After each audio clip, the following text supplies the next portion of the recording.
Yo, YouTube, back again with another video. Guys, I want to start off by saying, like I said, thank you, like always, for the support, for the love that you guys give me on these videos, um, and, the receptiveness to learning and trying to grow.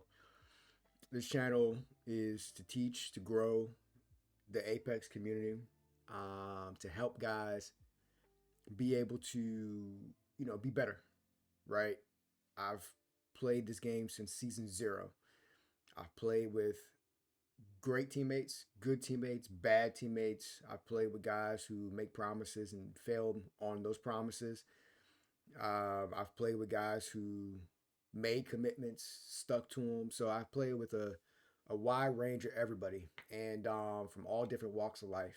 And so one thing I wanted to do was I saw there was a need for guys who just didn't know how to get better. And I saw at the time there was probably really one person really at the time that was breaking down film and in a real way that was educational and giving things back to the community at the time. That wasn't as big as it is now. He this person was one of the beginners in that.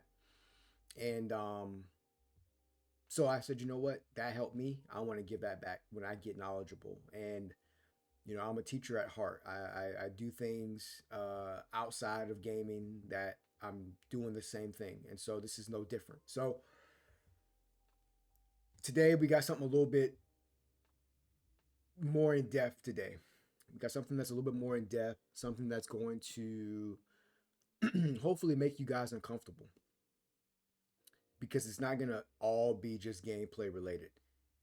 To me, Apex, when it comes to the overall player,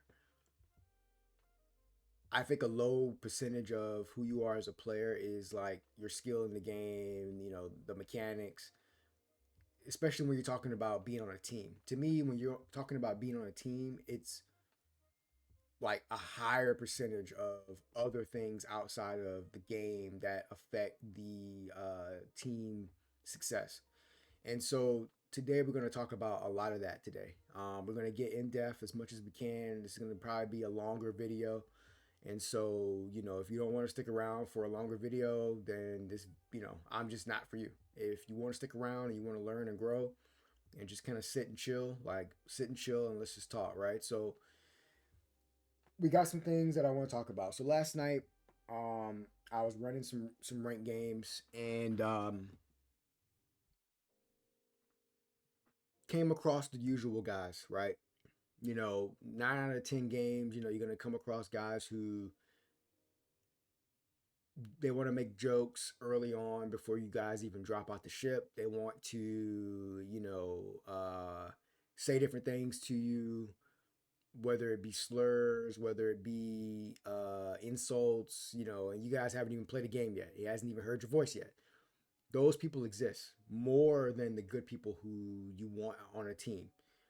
And so, what we're going to kind of talk about today is blocking out that and becoming who you need to become. Becoming great, right? That is what we're going to talk about today. You know, how do you do it? What does that look like? What are the things you need to do to separate yourself from the toxic player base that you're going to find a lot in ranked and focus on who you need to become? So that's what we're going to talk about today. So last night I was playing a couple games, and like I said, I was running into these guys, man, and it just made me say to myself, I've done the work a long time ago to understand mentally what it takes to build that solid mindset to like just block that out. Because at the end of the day, you got a mission, right? If your mission is to get the diamond, get to diamond. If your mission is to get better and try to get to diamond and then work through trying to maybe go past that for yourself, do it. If your goal is you've hit masters before, you want to get it again, now you want to try to get pred, like keep the goal in mind. So today I'm gonna show some examples of some things that kind of create the overall player, but I'm gonna also hint on a couple of different things around that. So I'm gonna show you guys my notes. I got 10 things here. Okay, 10 things. Got 10 things here. Okay, um, so block out the noise. You guys can't see, but above it it says block out the noise, right? What does that mean when I say block out the noise?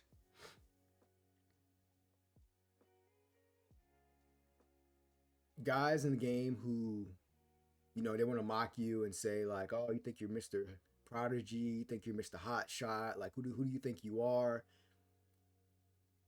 Or you're trying to make a call that's going to help the team win because you want to win, and they give you pushback and they go their own way and they die for it, and then now they blame you for doing the right thing. Like, or you make the smart play by staying on height and picking shots because you've worked on your aim from distance. They choose to be reckless and dive in and die. Like situations like that, right? Where you have to block out what comes with being better, what comes with you trying to put your best foot forward. You're going to come up against that a lot. And one of the things that I've learned from a lot of players is no matter what level you're at, whether you're in gold, platinum, diamond, whatever, there's a lot of frustration when it comes to rank play.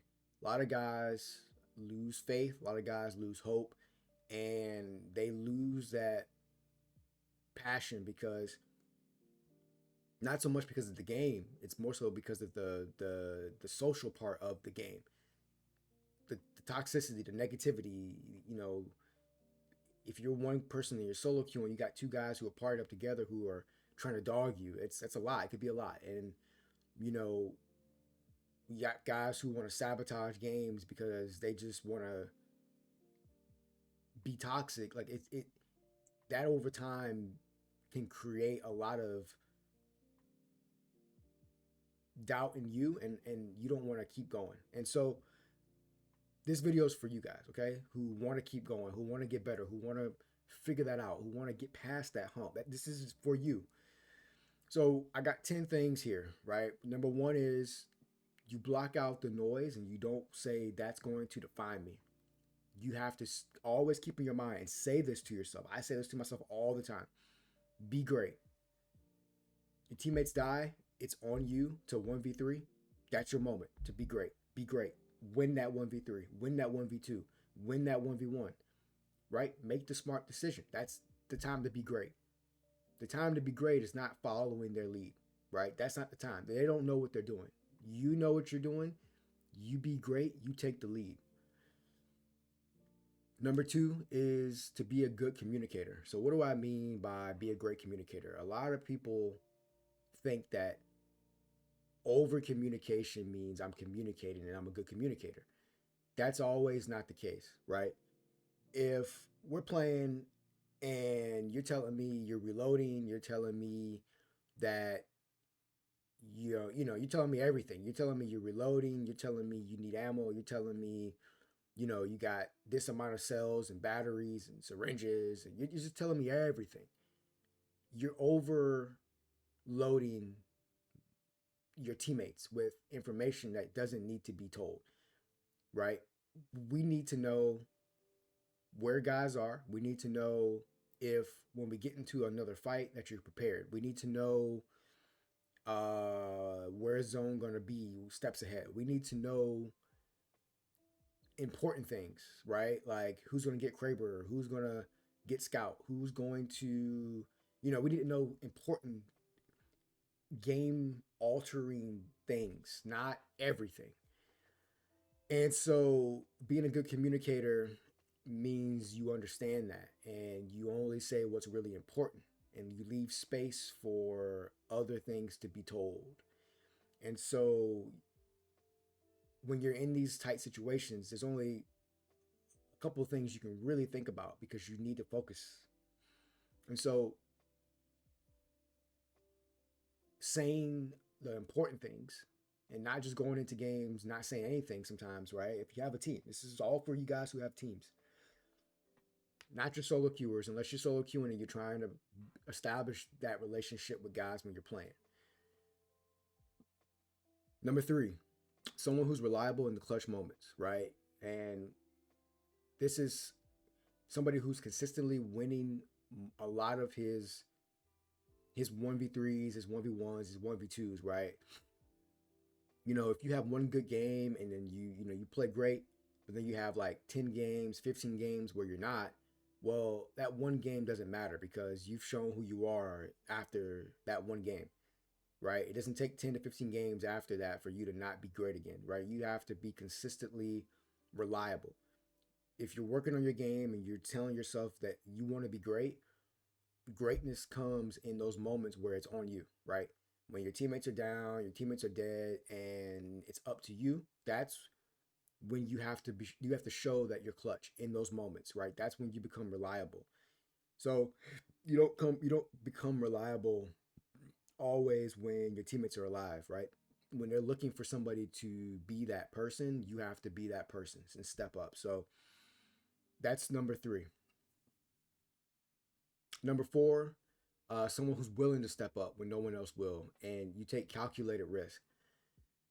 So what do I mean by that, right? So this goes back to kind of number three, where you're somebody who's willing to step up.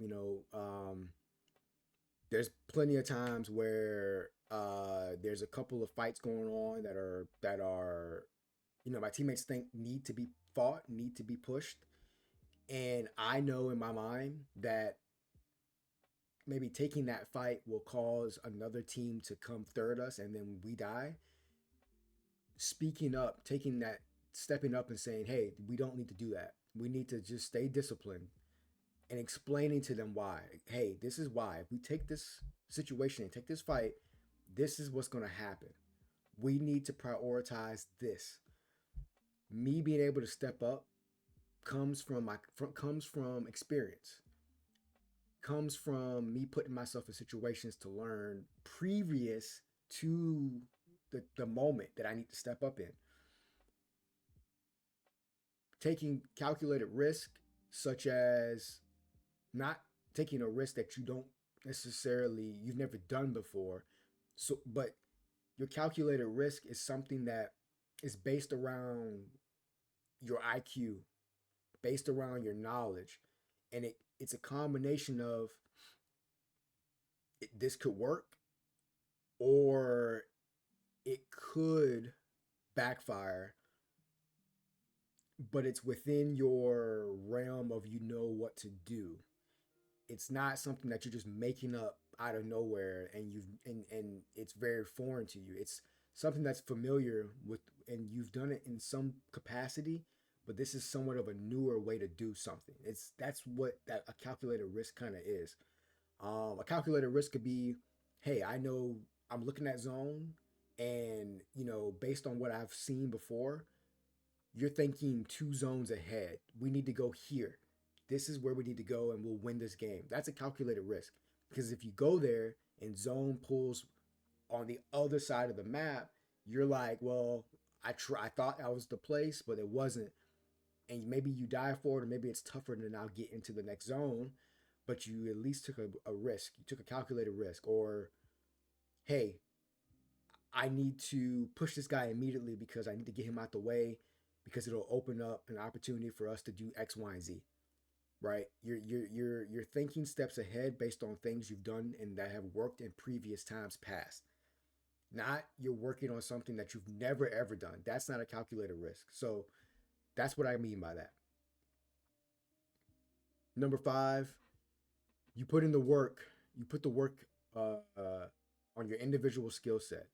So when you take every shot, it's expected, and it's not just some guessing game whether or not you're going to hit your shots.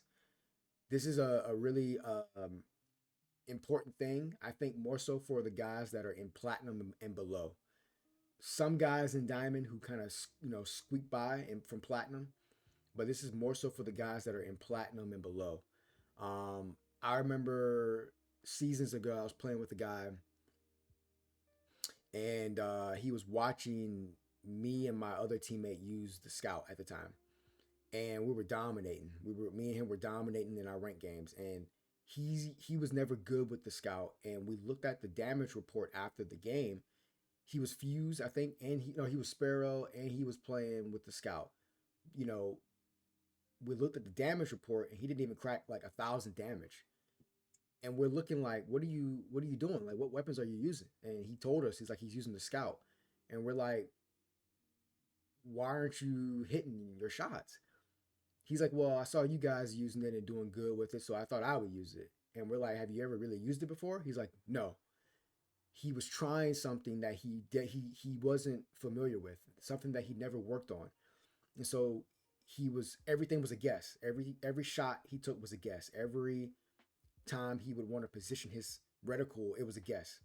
Bullet drop was a guess. Everything was a guess, which led to his performance being super super low.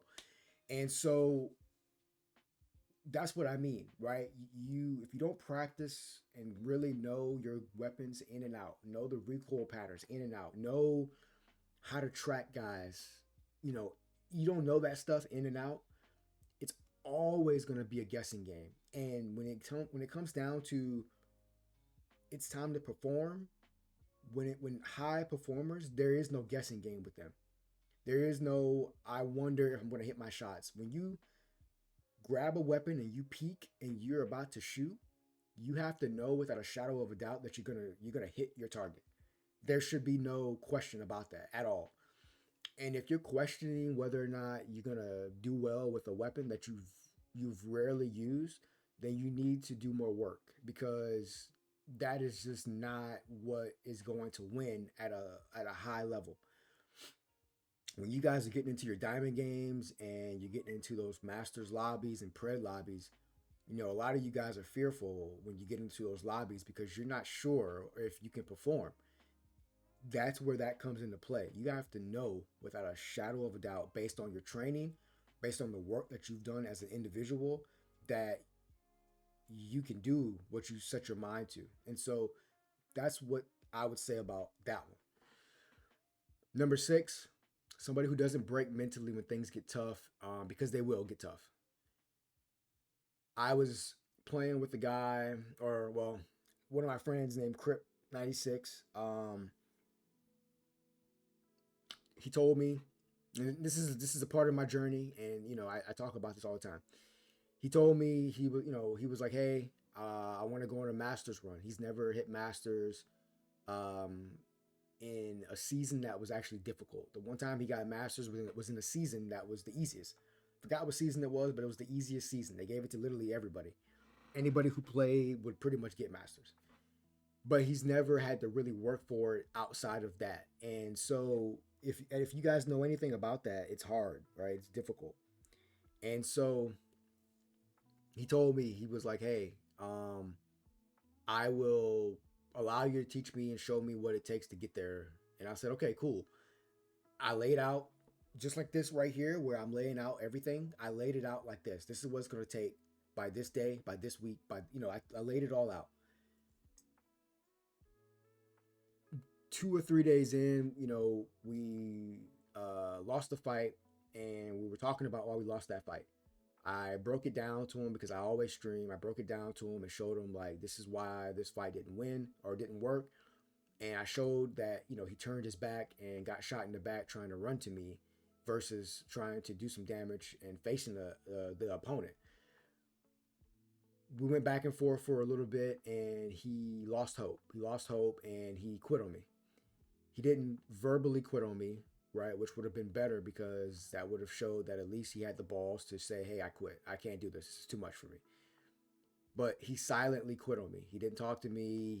He didn't play when I played. He, didn't want to respond when I was on, all that kind of stuff. And so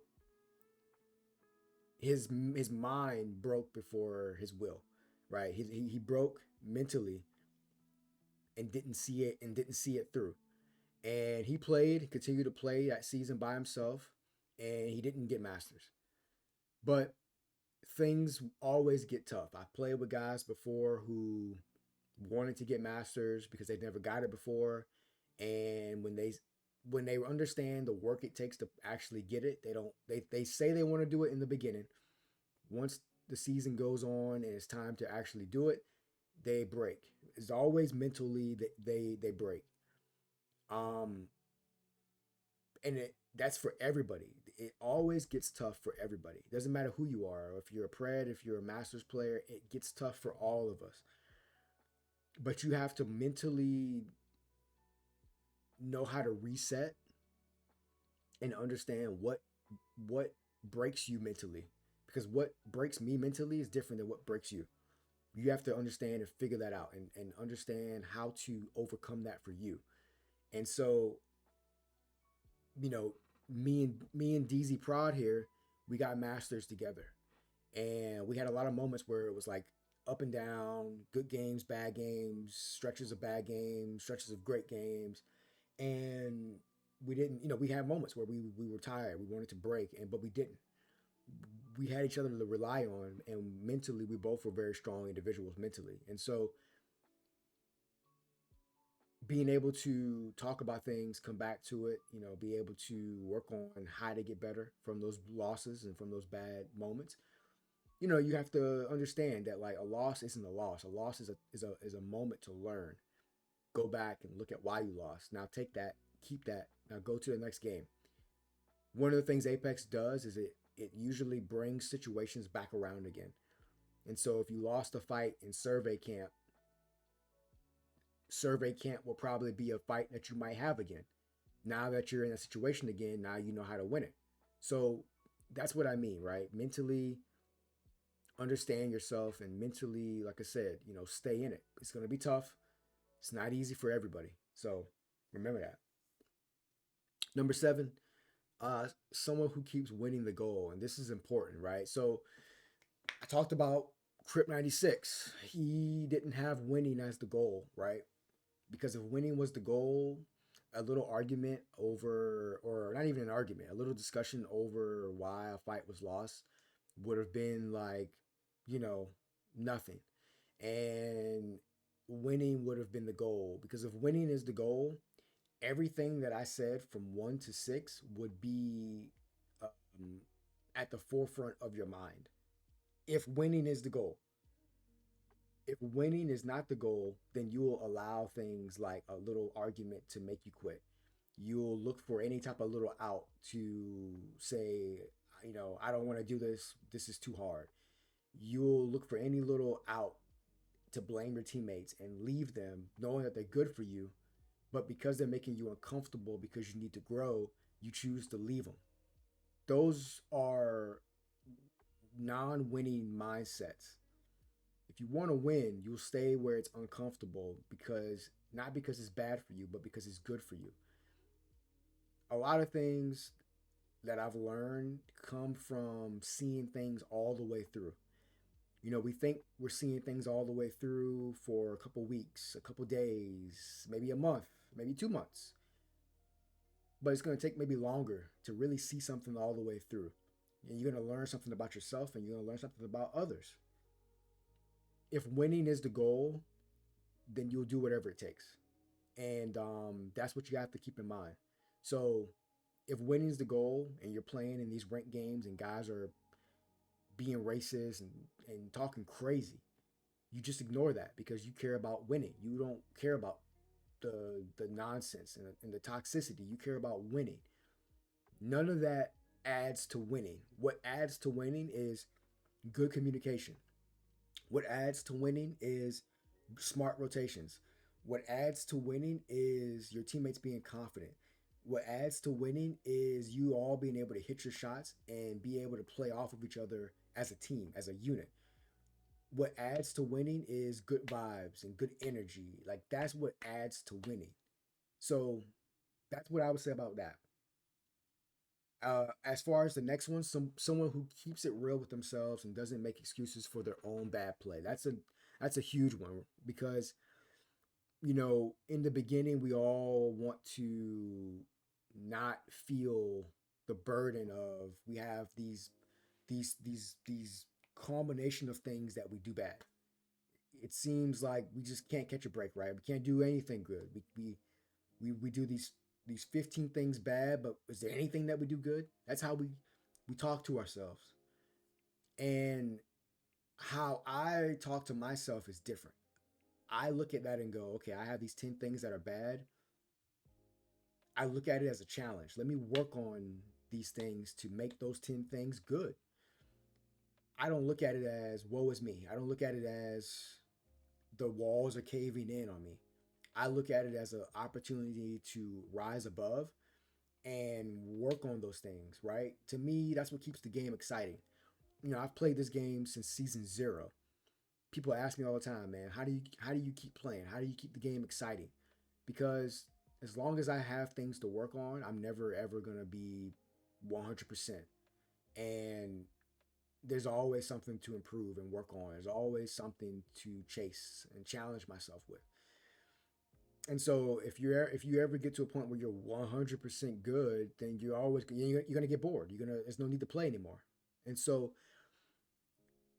that's how I look at it. And you can't sugarcoat. Like you can't sugarcoat if you missed a spray, if you missed the tracking opportunity, if you missed a moment to position yourself better, right? You cannot sugarcoat that because you'll keep doing it. If you don't nip it in the bud and say, I did that, I need to lock in and I need to make a mental note that I keep doing that. If you don't do that, you're going to keep repeating the same bad habits over and over again. And it's going to show. When your teammates go back and look at your VOD, you can tell them all day you're watching film. You can tell them all day you're listening to the videos and you're learning and you can tell them that all day. But if I keep seeing that you're wide swinging and you're dying, if I keep seeing that you're missing shots and you're dying, if I keep seeing that in moments when you need to be communicating, you get tunnel vision and you don't communicate, the proof is in your gameplay. And so you can lie through what you tell us, but when I look at the VOD, it's going to be there. And so who's lying to who? You're lying to yourself. You got to be honest with yourself. That's how you grow and you improve. And that's how your teammates can trust you. When they hear you say, I'm working on my aim, and then you get into a game and they die and they're spectating you and they see the hard work that you put in with your aim, got it. I see it. Okay, I see it. Um, Especially when they see it and it makes an impact for you guys to win a game. Like you win a clutch and it keeps you guys going. You win a game off of your clutch. That's where the confidence starts to build the team. So remember that. Number 9, be consistent. Consistency comes from hard work. Being up and down, like being up and down in your gameplay, that comes from a lack of hard work. That goes back to kind of number 8. You know, it's not just good to have one good game where you drop 8 kills, 6 kills, 2, 3K damage. It's not just good to have that one game. Good players don't just have one game and then 10 to 15, 20 games of bad games. They have one good game, maybe one bad game, one good game, maybe one bad game, maybe 2 bad games, one good game, like then another good game. And they consistently are having quality games over a lot of quantity of games. That's how you show that consistency. And the consistency comes from you working very, very hard. Um, I talk about it in my videos. You guys go into the range and think that shooting the dummies just a couple times is enough. It's not. Like if you're shooting the dummies a couple times in the range, and then you go play a rank game and you can't even track somebody in front of you properly, then you're not doing enough. You need to do more. David Goggins talks about this. He broke the pull-up record years ago. I think he did like I can't remember how many pull-ups, like 4,000 something pull-ups in 24 hours or something like that. But to do that many, he had to do like 30 something thousand pull-ups over a year or two just to be able to do that small amount. And a lot of the work you guys you don't see from a lot of these pro players and high level players is like they put that work in usually off stream. I respect a lot of the guys who put in the work off stream and on stream. And so, to be able to get those 5 to 6 kills, that 2 to 3K damage, you're having to do a lot of work for that outside of the game. And to get that 10 to 15, 20 bomb and those 4 to 5K damage games, that takes a lot of practice and skill that you do outside of the game. And then you do in the firing range. And so it takes a lot more effort and work than you guys know and see to be able to put in the great moments that you see a lot of these players do. Um, I have multiple games where I'm having 3 to 4K damage games, and that didn't just I didn't just spawn one day and it just happened.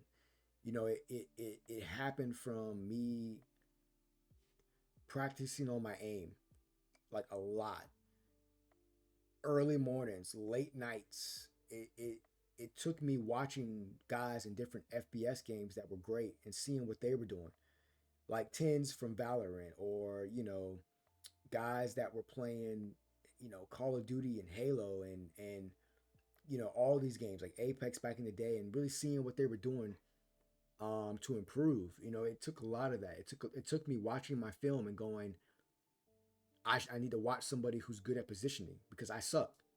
I need to watch somebody like Taishin who's great at positioning, takes his time, right? Surgically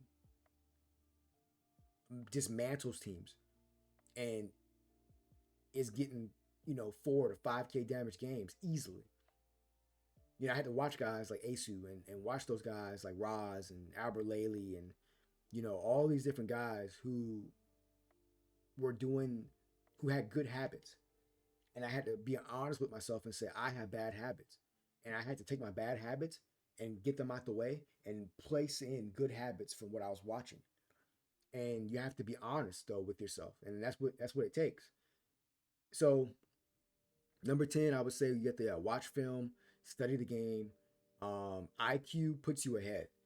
Uh, I asked Alliance Hockey's last night or the other night. I asked him. I said, "Hey, what in your opinion separates an average player from a great player?" And he says it's all about knowing when to shoot your gun and why.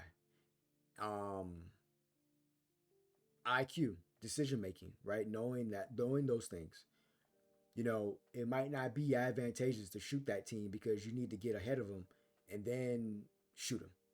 Versus if you shoot them in the back early, they scatter and now they know where you are. Now you can't rotate in. Like little things like that. Like you see two guys pop up and one guy jumps in front of the other guy. Maybe I should shoot the guy that's in front first versus the guy that's behind. Decision making, knowing when to shoot your gun and why. So we're gonna get into some other things. And this is a video that I was gonna break down from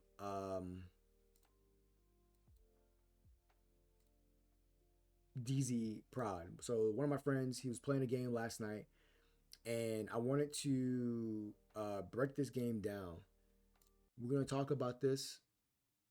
Um, so he's in gold right now. He's in gold, and one of the things you're gonna notice here is that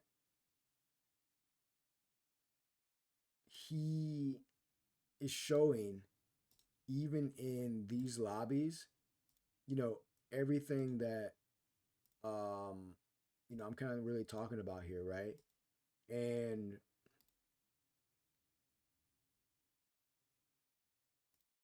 it's a combination of things that have to work here. You know what I mean? And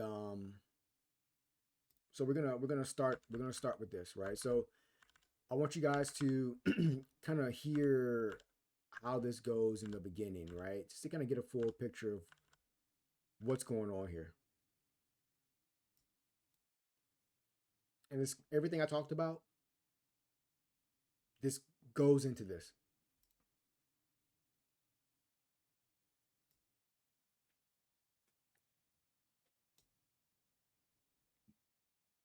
are all here, right? At an AFK. Okay. I just played a game with the most raging racists, so I'm kind of just chilling now. Oh, I'm sorry to hear that. I was just playing with a guy who in rank but AFK. Pick your poison, Yeah, I I had that guess. my first match too. Yeah, fair. All right, so let's talk about this, right? So he's establishing and setting a tone. He's establishing and setting a positive tone, right? He's talking to his teammate. He's trying to understand how games have been going.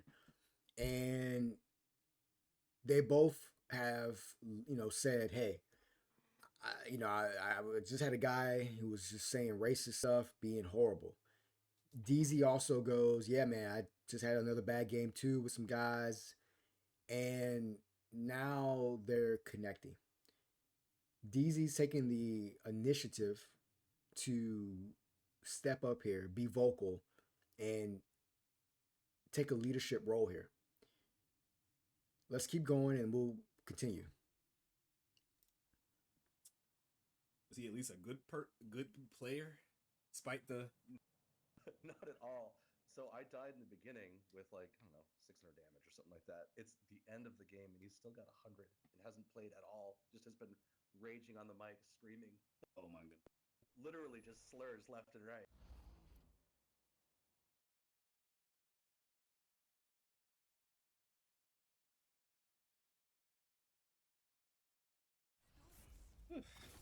Well, hopefully this game will be a little bit more better for you.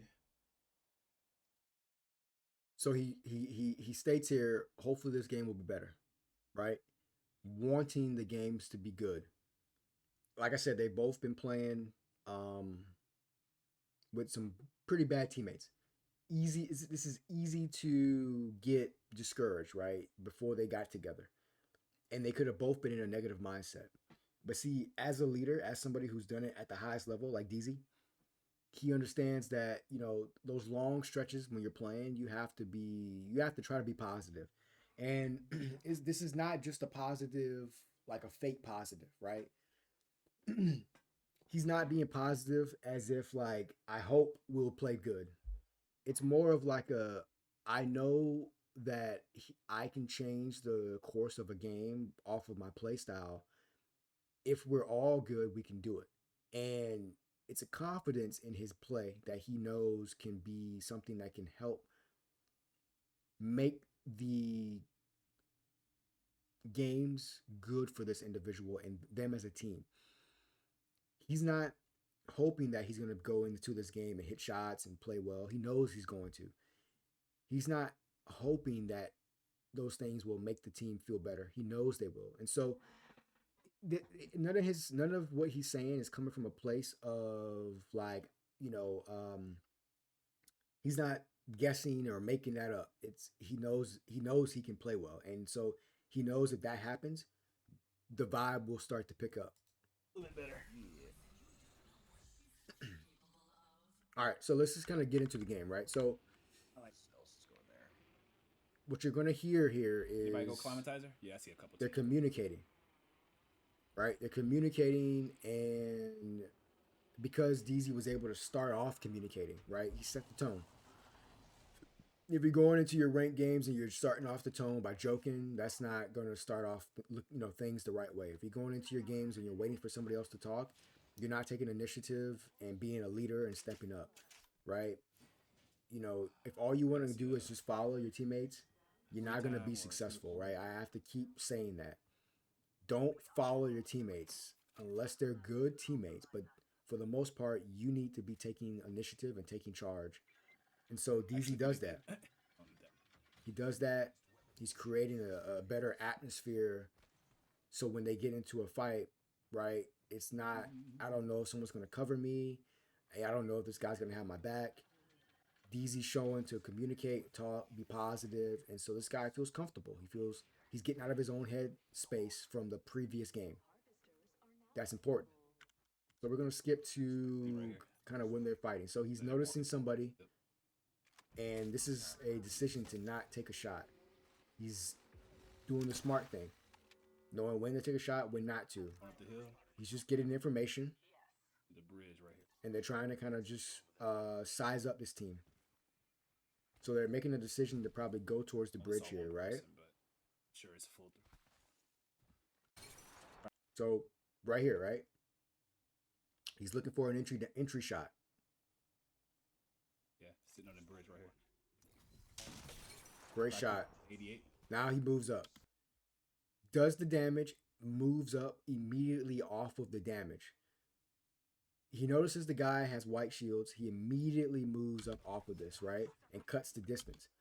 I just talked about this in my previous video where I talked about space. All of this right here is going to be space, right? So all of this right here is space. He does the damage to this guy up here. The time that it's taking for this guy to heal and back off and then re-peak and possibly engage or not is time that you could be using to move up like DZ is doing. This is what I always call, like I said, taking space. So teammate makes a bad pad. It's okay, but it actually works out. They're all moving together, right? You notice this, right? They're all moving together. Watch this heady right here. I'll throw a nade at it just to keep watching. Smart by him. Hey, watch the heady just in case. Doesn't just walk up willy-nilly, not thinking that that could be a possibility. Even though he gets no hits, he did the smart play. Regardless, he did the smart play. Looks down the bridge. Doesn't see anybody. Now what's he able to do? Continue to take space. Right? This is space. Continue to take space. So the guy backing off gave them the opportunity to move up here. If this guy did not back off and try to put shots in at least one of their teammates, then they probably would not have taken space and they would have had to pause and stop down the hill. This is all important stuff. Just because he's in gold lobbies doesn't mean that the habits should be different. All of this is good habits that will translate to higher lobbies. So teammates able to notice that there's a guy on low ground. He ports back. They have an altar. They call it out, right? They got an altar. Look at where they're all looking the same way. He's just scouting with the snipe. Just kind of getting recon. Right here on the top. Now they spot where this team is. The building. Yeah, I think he's underneath still, like right below us. Teammates making a comm that, hey, that guy we got damaged. He's probably below. Now what do they opt to do here? All right, they're still looking at this team here. Now, this is good because they're watching this team here. Look at the zone. This team is in this direction right here, which means they have to either go this way or they have to come their direction here, right? This is all important. They have height. They can watch this team come in from low ground, right? When you're playing your ranked games, one of the mistakes a lot of guys make is they land middle of the zone. You never want to land middle of the zone and take fights. That's a huge mistake I see a lot of players make. The reason being is because if you're in the center of the zone, that means you're going to be getting hit by every POI around you. And so when you want to now back off and reposition, you can't because you never cleared your back. So when you want to back off of a fight and reposition, you might have a team coming from behind you now. But if you land around the middle of the zone in any map that you play on, if you clear your back, like what DZ is trying to do here, if you need to go towards epicenter and fight, you know that if you need to retreat, you can go backwards because you cleared your back just now. This is what high-level players do when they're playing and they're positioning and trying to figure out where they need to land.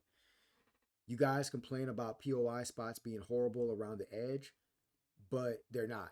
You know, you have to learn and be able to do more with less versus thinking you need more to do more.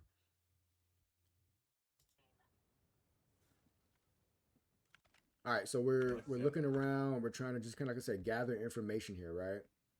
So they're still focused on this team, which is smart, right? You see zones coming in, and you see that DZ's just trying to get shots here, right? Trying to get angles, trying to get shots here. We're up here. We might can wait till the guys like running towards us, and we all triple beams.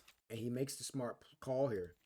We can single one out, shoot them together, and let's see if they can do just that, right? Towards me, just one. See that one guy? I think over that way. This is one shot. That was right behind his head. Yeah, right on top.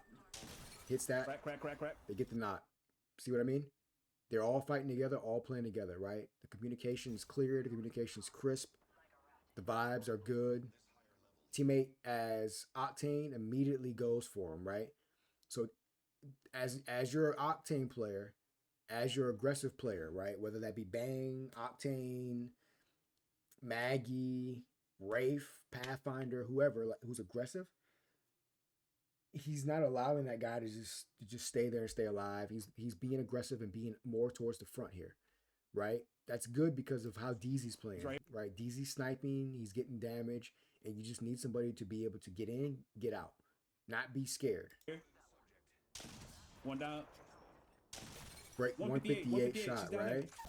He died to the lava. And it's a good knot, right? See, we clear our back off here, right? There's one more. There's two more that going that way. That's him right there popping the evac. We might be able to shoot him off of it. All right, so they weren't able to get that guy off the evac, right? But that's good, right? See, we got two kills already off the rip, right? Notice where his teammates are. We're all playing together. We're all moving together here. And they have one teammate that's not communicating. Might be just not wanting to. But he's probably hearing them. As long as they're communicating well here, you know, their teammate has to just keep up, do what he can. Building right here. So they got their back clear. Now they're able to focus on what's in front. Right? So whole team or just him? I think the Octane's able to get probably that last guy. Whole team or just him? Yep. So teammate's able to get a new guy here. Oh. And they're able to get the knock Right, or the finish on this guy, right? And yet again, right, good damage. You see how this Octane is being really aggressive in a smart way. This is what you want out of your Octane players right now. Octane's a huge pick, but it's not just for Octane, right? You know, anybody who's playing more of an aggressive role, right? The Ashe could be doing the same thing. The Octane could be doing the same thing. The Wraith, the Mad Maggie. You know, if you're not using these characters like this to be aggressive and you're being more scary, then, you know, you probably shouldn't be playing these characters. But if you're trying to grow and utilize the characters the right way, it rewards aggressive play in a smart way. All right, so we keep going here, right? You about to alter out? I think we go. Oh no, the altar's on us.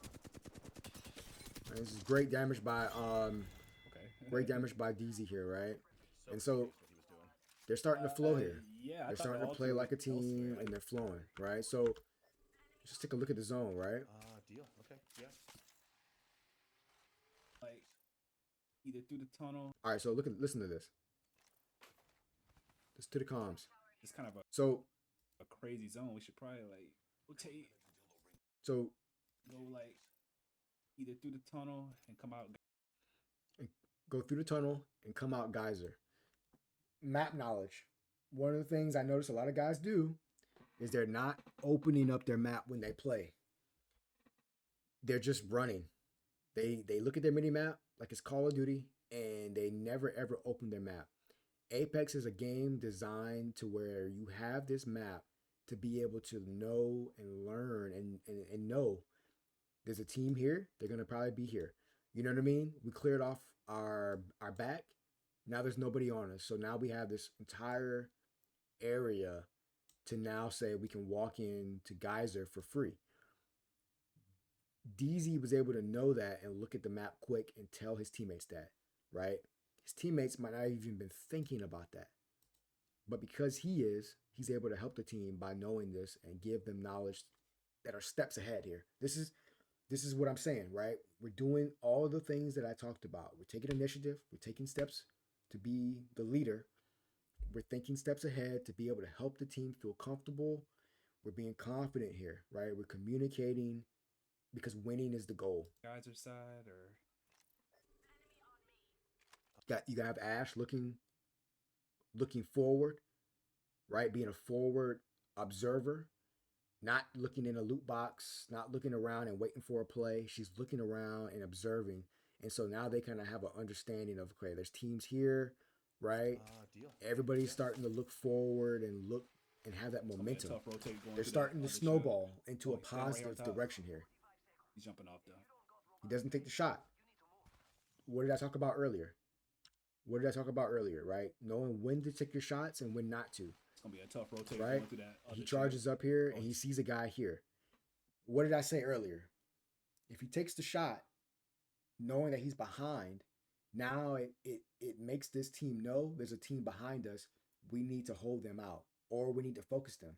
Now it makes their rotation harder.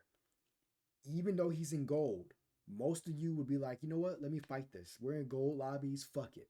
Let's just fight. But when you get to a higher lobby where it's, you're in Plat 1, Diamond, Masters, and Pred, that's a mistake because now that rotation going up the hill from where they are to Geyser to Lava Siphon area is going to be even more difficult.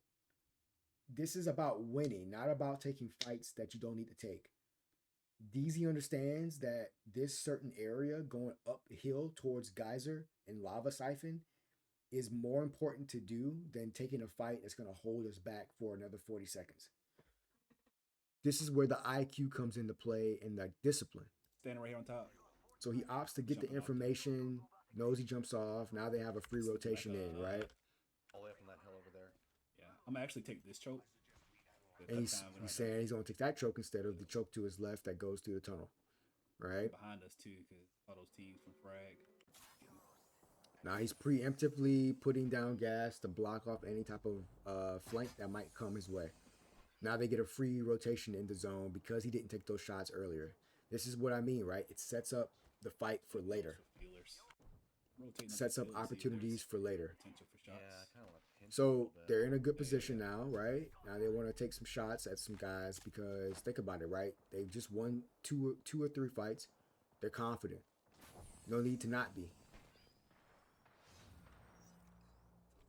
On the hill. Another great shot. And then his teammate able to get the knock off of the damage. See what I mean? This is where being able to be aggressive, hitting those shots from range. Being aggressive doesn't always mean, you're pushing in. Being aggressive means you're looking for opportunities to shoot your weapon and hit shots, right? This is where the confidence comes in, knowing that you're going to hit those shots. This Octane is from range. He could be on mouse and key, he could be on controller, who knows? Either way, he's able to hit his shots from range.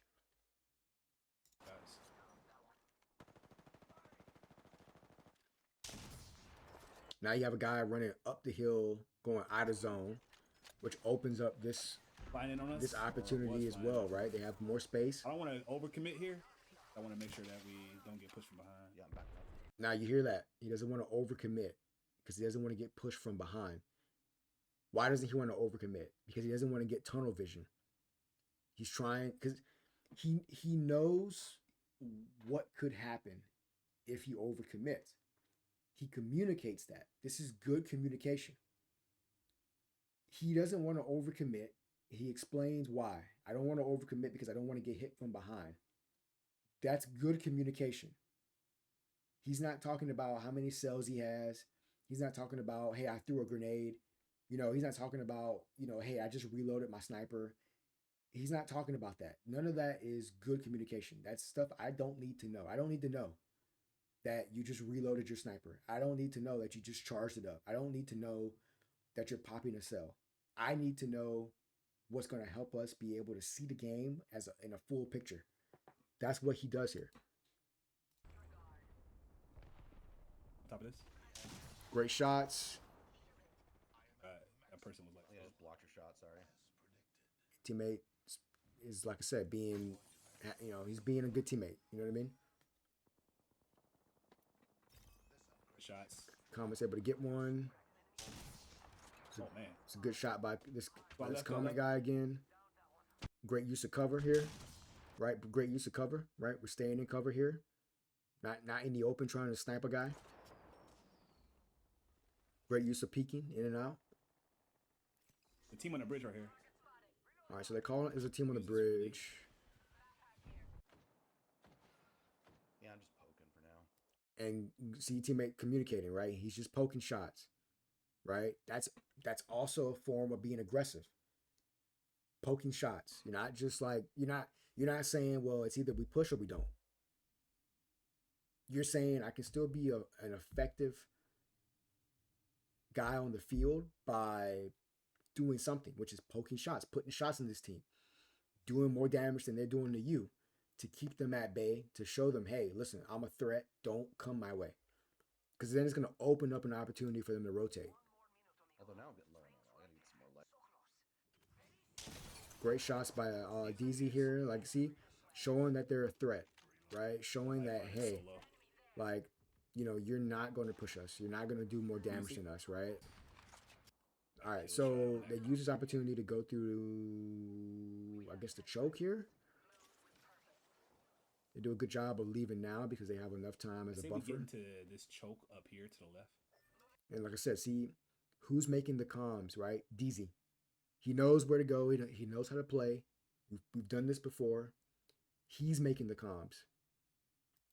He's not allowing his teammates to make the comms on rotations.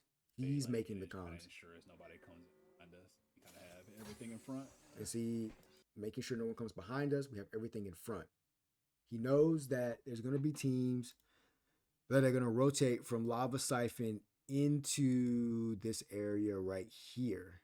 So they've already cleared their back off because they've been fighting from Climatizer all the way up through Epi. That's why he was thinking like 3 steps ahead earlier on in the game. So now they got a free walk in here. Free walk in. Sounds good. Teammate goes, it sounds good. Everything's worked so far. So why doesn't this sound good, right? Nobody's kind of eating here. He does the great caustic thing here, which is put gas behind just in case. He's able to see that they got scanned while also putting gas down. Not tunnel vision. Able to see everything around him, see the whole entire floor. Charges up. Yep, they know we're here. Now, this right here is where IQ starts to come into play. So no matter what lobby you're in, right? Already looking. Gold, platinum, diamond, master spread. I don't know if that was a Kraber or not. Being able to it's Kraber. Make these smart decisions on what fights to look at, where to rotate. This is what wins fights. So I got smokes there just in case. Well, left. Landing on us over here. On my...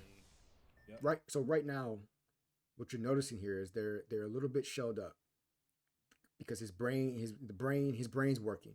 He's trying to figure out, okay, what do we need to do here? So, did you hear somebody come? I was about to say, hey, comment. Don't. This guy on the boat mod has a Kraber, so I don't want him to like kind of start frag on damage on you. Actually, we should see. It's good. And see, this is thinking for your teammate and not just for yourself. He knows there's a guy on the ship that has a sniper. He tells his teammate, hey, I'm looking out for you. I don't want you to get sniped. Be careful because you're in his line of sight. You're not just playing for yourself, right? And then your teammate gets sniped and you're like, fuck, teammate, why'd you get sniped? No. You're taking responsibility for your teammate as well. And as a leader, that's what you have to do sometimes. He's letting him know, hey, be careful in the position that you're in. Because as a sniper, as somebody who can probably see you, this is what could happen to you. Comet follows suit and says, okay, cool. and moves from where he's at. Probably go that way and clear out And now they that side make there. another smart decision. The same way they went climatizer earlier to clear off their back is the same thing they're doing now. So when you're playing these tight zones, there's no need to focus on this area because there's nobody there. Like there's no one coming out of the storm from that way. The smart thing to do is to go up this way and watch anybody coming from that way. Why? Because there's more space from here to here coming into zone. More space. So you need to watch that way, right? You already know there's only a team at mod, and there's probably going to be teams coming from Lava Siphon way because you just saw them earlier. Smart call here.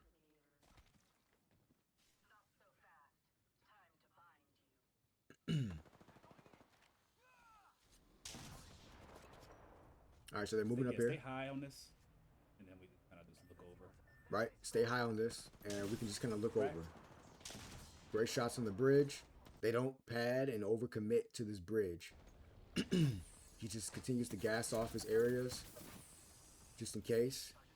Now, I wouldn't have wasted this ult here, but maybe this is a good ult here. He almost goes down here, and he has to be careful to not get shot from low ground here, but luckily there's a team flying off.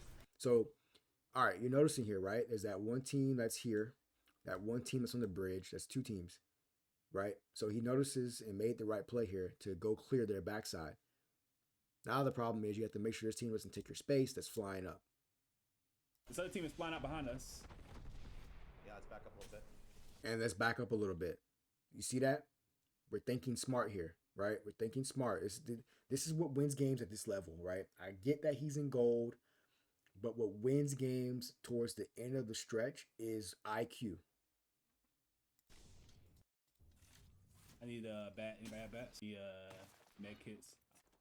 All right, so right now they're healing. Teams are fighting. His teammates are sniping and doing damage as well from where they are. And you see the Octane here, right? He's moving up, right? He's moving up, being in front here. This is what you want out of your Octane players, your Wraiths and your Maggies. You don't want them behind. You want them in front. You want them being aggressive because they can get in and out and make something happen. Right? They have zone over here, so we don't have to really move. I'm just kind of gas off. They have DZ here for late zones if they get super tight. I'm gonna try and get a little bit more ammo because I'm really low. Okay. Teammates communicating what he needs. DZ's getting a lot of info from just watching. It's a great shot. Another great shot. Got a guy down over here, but he's probably gonna get picked up. And see, he says, hey, there's another guy down over here. He might get picked up. Him calling that out doesn't mean we need to push. He's just calling it out, letting guys know, hey, this is information. That's positive communication. That's good communication. Making sure I don't thirst him. Great shots again. Got my kill. Right, making himself a threat.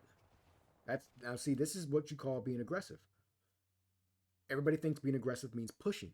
Everybody thinks being aggressive means, you have to be like up in somebody's space.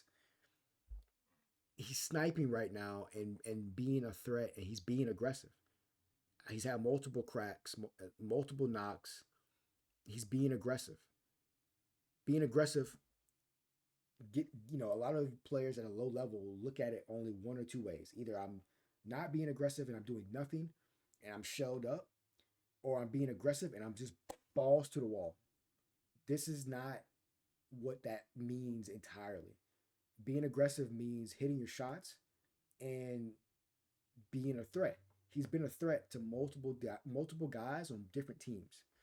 And so it's causing these guys to scramble and do things that they don't want to do, which is perfect, right? Because now it mucks things up and confuses things. To help you. He calls out, hey, I'm pushing up to help you. So Comet knows I'm not by myself, right? DZ's playing for his teammate as well. He's not just thinking about himself. Looking to get shots here. Crazy he's not hitting that, but it looks like he should hit it. I need some cells so bad to be able to keep charging my I sent. Here, I can drop you cells. Now that's a good calm. Hey, I need cells to keep charging my sentinel, right? Versus he's not waiting until he needs them at the last squad and it's too late. He's asking now. We got. He gets the cells, charges them up. Red zone. Got 3 squads left. Identify our next piece of. Oh, we're good. We're good. We're good. We're chilling. We're chilling. The team hurt them really bad. Yeah, issue. Not really the team out.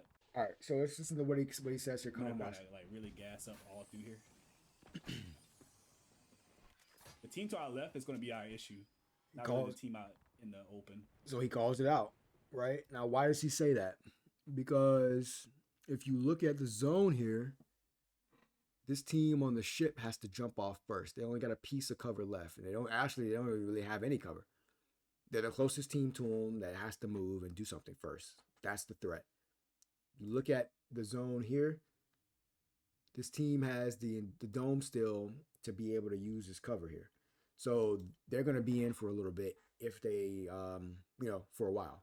And so if the game plays how it should, this team should focus the team on the ship while DZ's team focuses the team on the ship as well. And you pinch that team and get them out the way. You got to take care of this team that's on the... Yeah, we got to kill them or hurt them really bad. Kill them or hurt them really bad, right? He gives his team an in-between because it's not so black and white all the time. Probably going to try and come across. So zone's coming in here.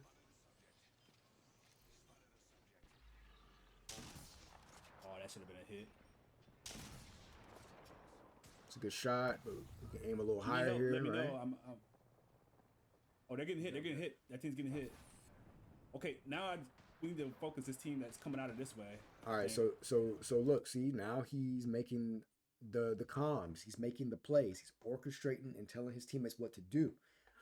Right? He's guiding his team at every step of the way. Or like look to our left to try to see if we can get this team out of the way. It's coming in. It's a good comm here. They got lifeline thing down there. But he didn't know how many it was, and it was only one guy. Oh, he died. And they were able to get him out the way. One squad left. So 1 squad left. He's able to grab Kraber here. I got Kraber. And that's all she wrote, I'm right? not gonna be able to use it. Taking their time. Now he's looking for an entry shot to be able to set his team up to win this game. That's why you grab Kraber. We grab Kraber to get that entry shot to be able to separate, your team from the other team, right? He misses all of these shots, then like him having Kraber is for nothing. Shot.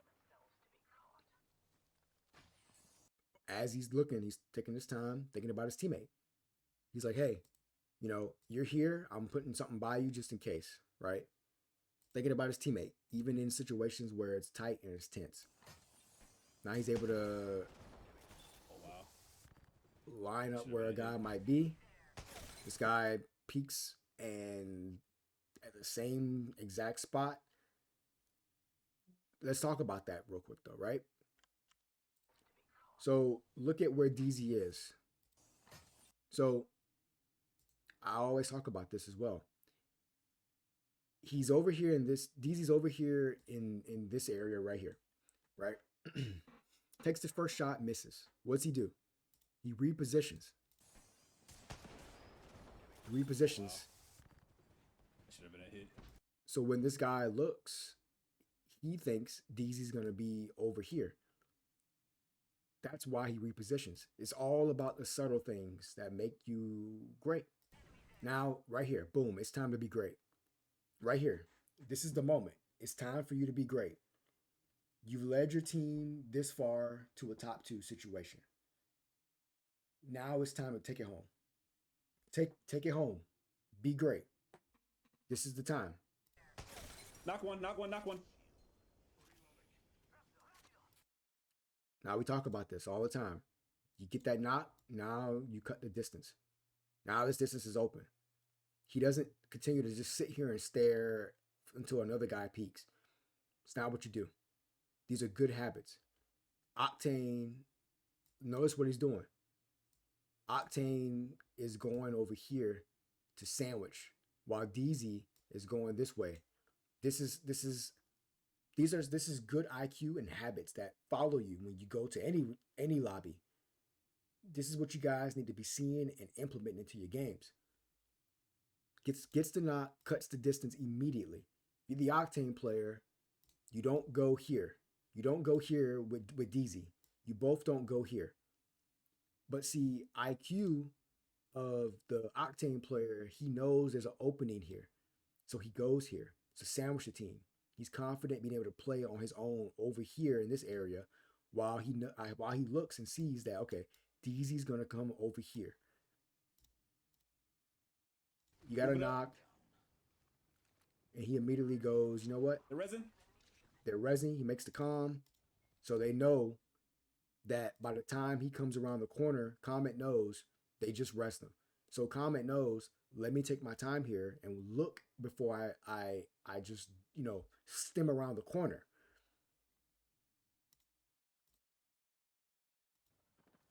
DZ does a great job at just using the heady, taking his time and throwing gas.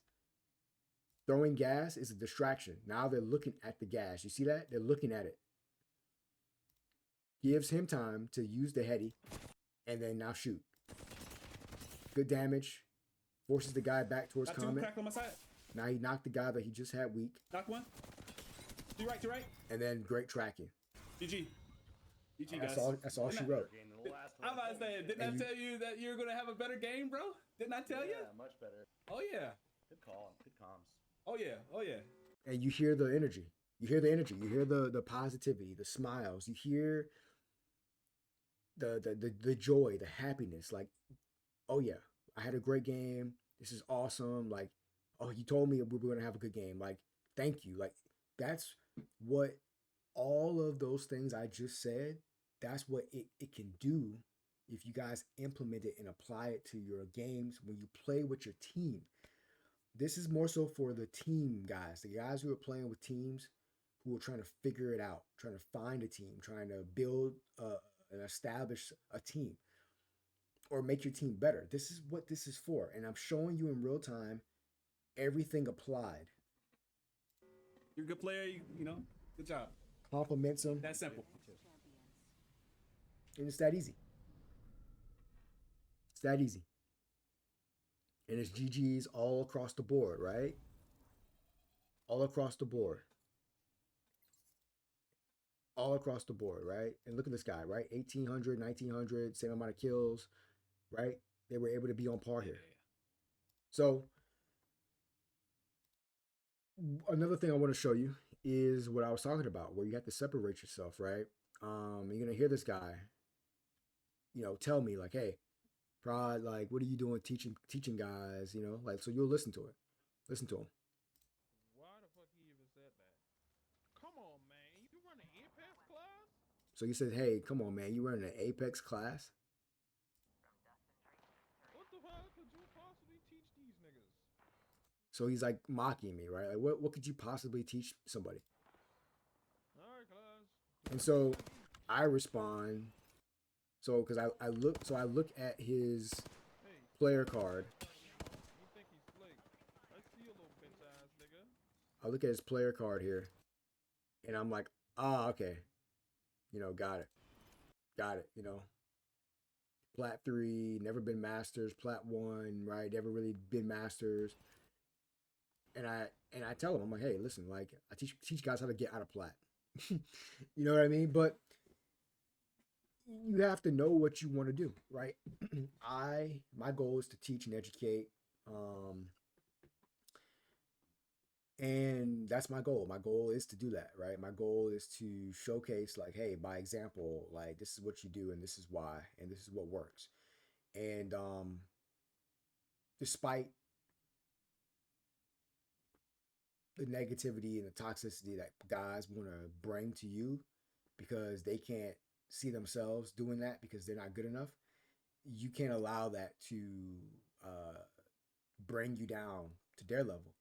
And so this individual then came back into my stream and was, after he saw my aim, he was like, "Oh, okay, I want to check out this guy's aim guide. By the way, do have an aim guide. Go check it out." And then he was like, "Oh, I want to check out his Apex Classroom." He checked that out as well. And so, guys will hate on you, but secretly want to follow you.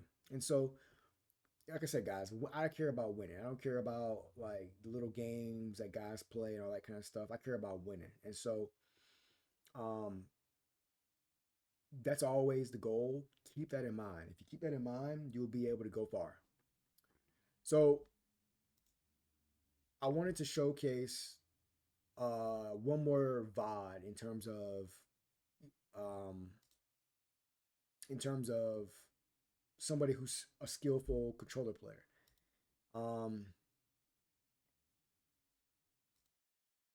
And so this individual right here is on console, and I was watching this live, and I was just like, you know what, this would be another great video to show in terms of uh, putting it all together, right? So from everything I talked about, the confidence, being able to, when you aim in, hit your shots and know you're going to hit them, making the smart play, right? Positioning, all of that is in this video as well. And let's just kind of get into it real quick, okay?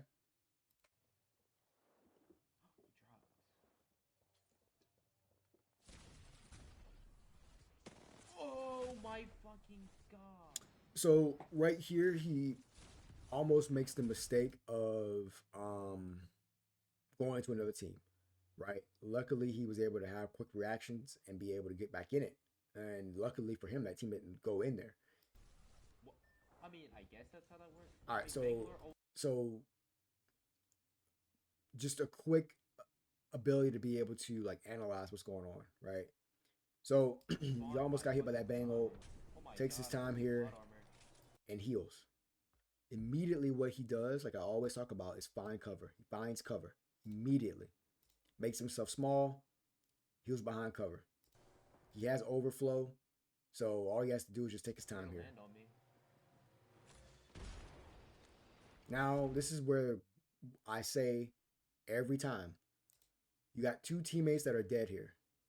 What time is it? It's time to become great, right? It's time to be great, bro. It's time. It's not time for you guys to shell up and think that you can't do it. It's time for you guys to be great, right? I don't care who you are. I don't care if you're in silver, gold, platinum, diamond, masters, pred. If it's your first time in pred, go be great. If it's your first time in masters, go be great. I don't care. If you want to separate yourself and actually get better, these are the moments right here that make you great. So both his teammates are dead here. He has a mobile respawn beacon. You think there's no way he's gonna be able to get me back, right? There's no way. There's no way. It's too much going on. It's hectic. Like, let's watch.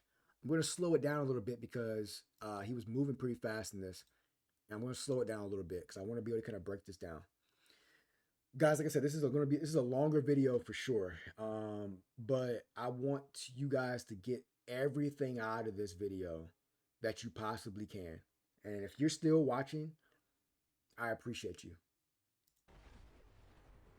All right, immediately slides into cover, right? Immediately.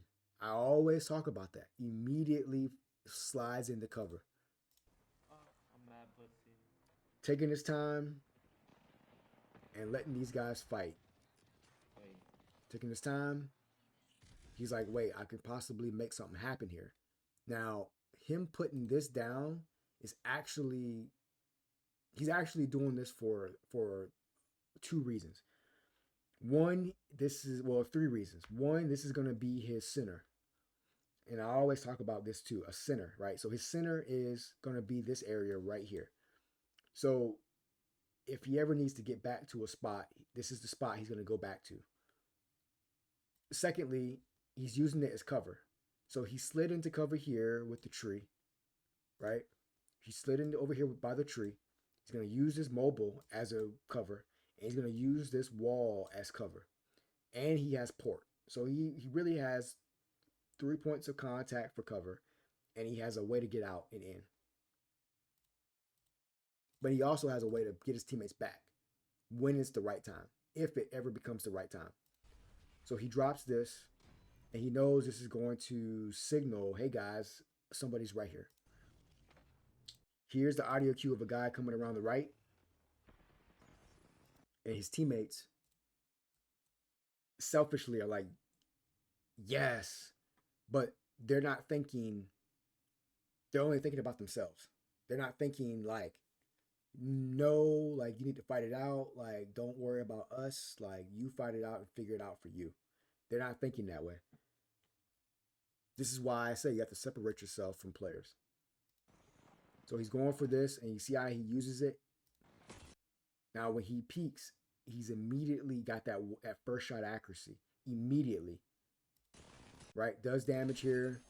Stays behind the mobile shield. Goes around here. Goes in. Now, this is important as well. So because he's playing Alter, when he ports here, he's able to see exactly who the right Mirage is. That's important as well. So he does the damage here, right? He ports through and immediately is able to like see who's who. Right? He's immediately able to see who's who. Goes back through, uses the tree as cover yet again. Doesn't opt to try to sit here and heal because he knows he has multiple guys on him. See, the beautiful thing about this is it's a team here, the team behind him at the wall. Him being in cover and having this as cover and this as cover, the teams can actually, when they peek each other, see each other from both sides. And so it actually helps him because he's in the middle here to not get shot at. Because for him to get shot at, they have to do more to shoot at him. So he immediately uses cover, and he's doing damage to both teams. Takes his opportunity to get out of the way really quick. Takes time here, because they're getting shot at, to go back to his spot. And he's still not healing. He's doing damage, right? To get these guys off of him, to possibly maybe get a knock and set him up for success. While still using everything around him as cover, right? Still not healing, right? Because he doesn't need to. He's got enough HP to work here. He's jiggle peeking like in and out of his cover, right? Not wide swinging out here, trying to shoot these guys here. Staying disciplined. Goes back through, and he's going back through, not so much just to reposition, but he's more so going back through because he's getting information.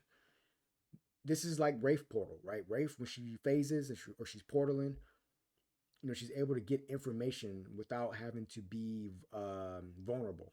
And so he's able to see things through this that he wouldn't be able to see the right way. And so he's getting information right now. That's all he's doing. He's gathering information. Goes back through. Takes his time here. Goes for the res now because he has enough opportunity and time. Holy fuck, nigga, plot armor. Gets them back. You know how I get down, bro. You know how I roll, bro. I'm fucking killable. Now he uses that drop ship that's up high as a distraction. So while they're looking up, he's playing down. So their eyes are up, he's down low, playing in this corner. I've talked about this before, right? When it comes to pathing. When I say pathing, I mean how you're moving, where you choose to go. When situations get tight and you know you need to make a clutch situation kind of happen, having a good way to path your exit and your entry into a fight is important. He's not going to multiple different directions and just portaling into every little spot. He's going into one or two areas that he knows are playable and safe to be able to, one, remember it and keep it simple for himself throughout this fight. And then he's smart about what he's doing. Like I said, brought the guys in, drop ships up top, they're looking up. gives them an opportunity to go low while they're looking up.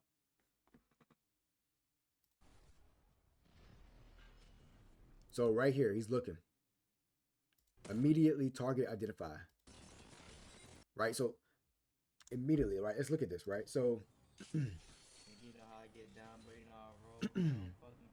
where's his reticule? His reticule, where's it at, right? I talk about this all the time, right? He hears the audio cue, and where's it at? His reticule is already on this guy before he even shoots.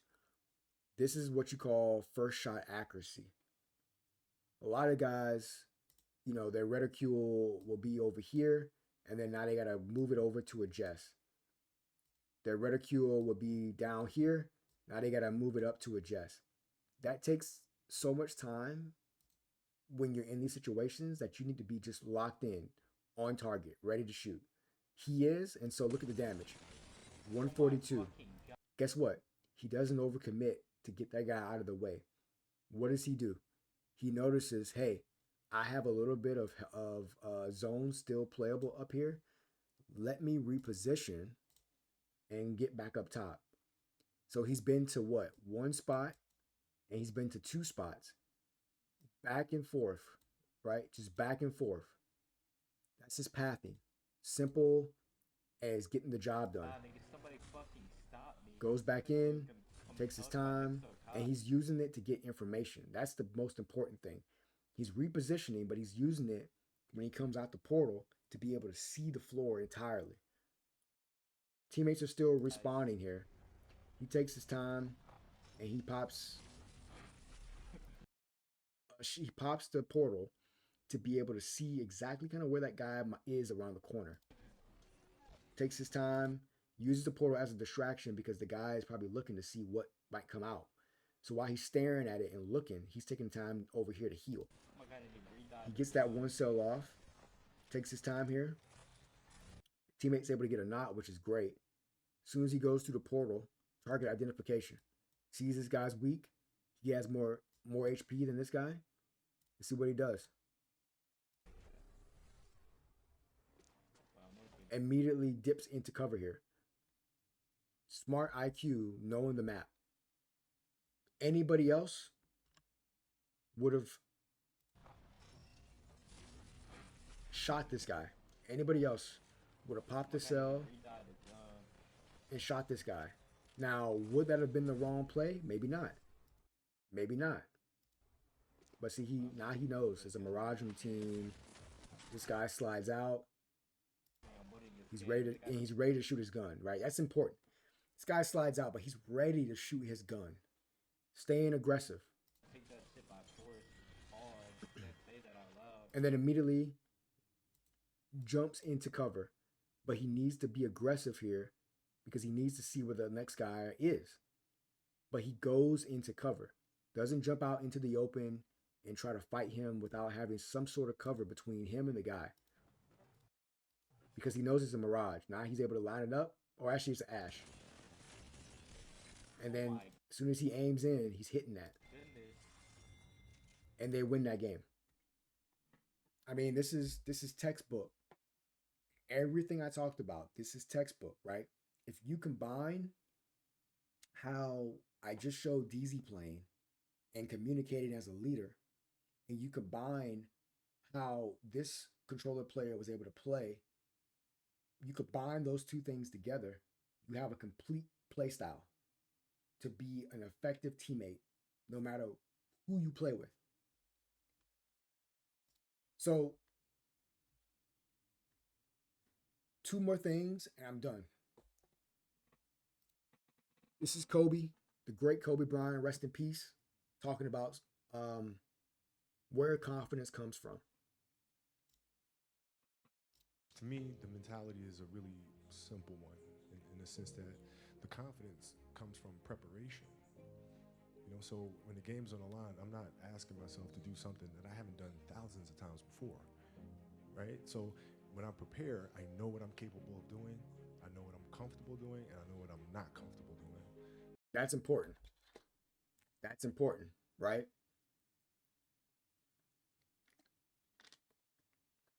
DZ DZ Prod grabbed the Kraber because he was comfortable with that weapon.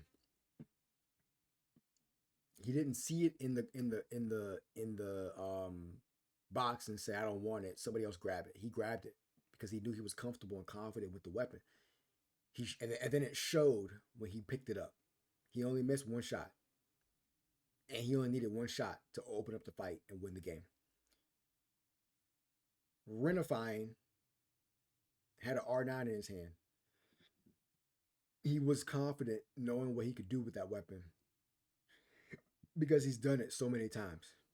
Every moment he aimed in, he knew he was going to do a lot of damage.